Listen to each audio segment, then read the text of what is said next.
99,98% visa haji reguler telah terbit sampai hari ini. Berbagai persiapan dimatangkan, termasuk saat puncak ibadah haji di Armusna.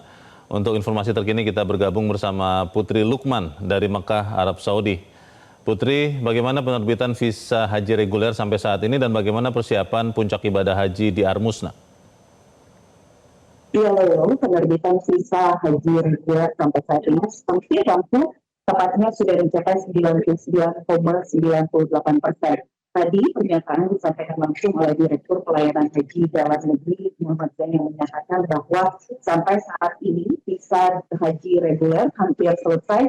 Tinggal menunggu ada 41 yang menunggu statusnya untuk diterbitkan dan diharapkan ini sesuai target akan selesai sebelum closing date di tanggal 31 Mei 2025 atau hari terakhir kedatangan gelombang kedua jemaah haji Indonesia tahun 2025 agar bisa memenuhi kuota haji bagi Indonesia di tahun 2025 ini, yakni sebesar 203.320 jemaah haji Indonesia di tahun 2025.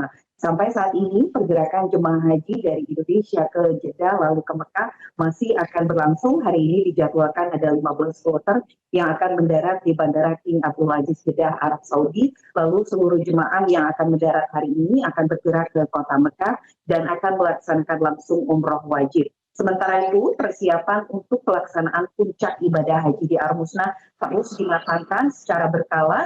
Dirjen Penyelenggara Haji dan Umroh Iman Latif bersama dengan rombongannya terus memantau bagaimana kesiapan syarikat agar bisa memberikan pelayanan terbaik kepada jemaah haji Indonesia ketika pelaksanaan puncak ibadah haji di Armusna. Di antaranya beberapa hari terakhir ini memantau di tenda-tenda wukuf di Arafah, lalu tempat mabit di Mina yang sudah disiapkan dari pihak syarikat. Ada 8 syarikat yang memberikan pelayanan kepada jemaah haji Indonesia di tahun 2024 ini, dan mereka juga menyatakan kesiapan untuk memberikan kenyamanan kepada jemaah haji Indonesia.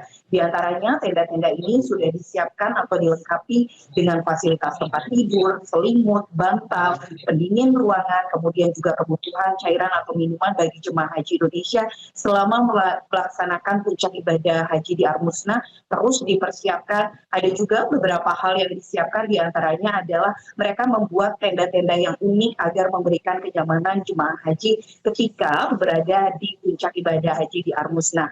Dirjen Penyelenggara Haji dan Umroh Ilman Latif memang juga menyampaikan bahwa memberi kesempatan kepada seluruh syarikat ataupun perusahaan yang memberikan layanan bagi jemaah haji Indonesia ini agar berlomba-lomba memberikan pelayanan terbaik kepada jemaah haji Indonesia, baik dalam hal akomodasi, konsumsi hingga transportasi, agar jemaah haji ini bisa nyaman lalu fokus melaksanakan seluruh rangkaian puncak ibadah haji. Sementara dari Kementerian Agama maupun juga dari PPI Arab Saudi terus mematangkan validasi dari data-data jemaah haji yang nantinya akan siap melaksanakan puncak ibadah haji agar tidak ada satupun yang tidak terangkut atau tertinggal jemaah haji ketika nanti akan berangkat ke puncak ibadah haji di Armusna. Maka sebenarnya untuk data ini sudah rampung, namun kembali dilakukan validasi, dicocokkan datanya dengan penyediaan akomodasi, dengan nantinya akan diserahkan dari pihak Kemenak atau Arab Saudi kepada pihak syarikat data-data ini agar sama atau sinkron. Selain itu, dari PPI Arab Saudi juga menghimbau kepada jemaah haji Indonesia yang sebelumnya terpisah lalu bergabung di Mekah, yakni seperti suami dan istri, anak dan orang tua, atau pendamping dan lansia yang sudah bergabung sebelum surat edaran dikeluarkan oleh PPI Arab Saudi agar melapor kepada sektornya agar datanya ini bisa disinkronkan dengan pihak yang ada dimiliki oleh sektor. Nah, nantinya setelah disinkronkan maka akan sesuai dengan data yang disiapkan dari syarikat agar jemaah haji Indonesia ini seluruhnya mendapatkan pelayanan dari pihak syarikat sehingga jemaah haji ini bisa nyaman ketika melaksanakan ibadah haji maupun juga saat puncak ibadah haji di Armusna atau Arafah, Musdalifah, dan Mina. Demikian Leo, kembali di studio. Baik, Putri Lukman melaporkan langsung dari Mekah, Arab Saudi. Jelajahi cara baru mendapatkan informasi. Download Metro TV Extend sekarang.